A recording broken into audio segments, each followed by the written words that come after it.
মদ আমরা খাই, আমাদের নেশা বলে কিছু নয়। মানুষ মদ না খেলে তাড়াতাড়ি মরে যাবে।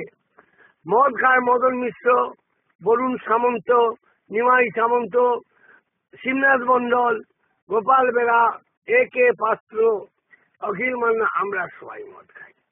মদ স্বাস্থ্যের পক্ষে খুব উপকার। যে মদ না খেয়েছে দিলীপ খানের মতো কালে মরে গেছে।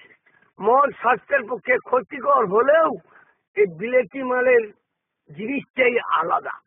চুল্লু খেলে মানুষ ফুলে মরে যায়, কান্টি খেলে ধ্বজভঙ্গ হয়ে যায়, কিন্তু বিলেতি খেলে মানুষের আরো বেড়ে যায়। এই জন্য মদ সেবন করো, তার সাথে ভালো ফুড দাও, মাংস, চিলি চিকেন, চেরি ট্যাং, এইসব দিয়ে ডিমের পুরি দিয়ে খাও। খেলে তাতে মানুষ বেশি দিন বাঁচবে। ভগবান বলেছে শ্রীকৃষ্ণ, এই কলগি যুগে যারা এই কুকীর্তি না করতে পারবে তারা ওখানে মরে যাবে। আর যারা কুকীর্তি করবে, মদ খাবে, মেয়ের দিকে ভালোবাসবে, একটা বউরে কোনো কাছে যাবে, তারা বেশি দিন বাঁচবে।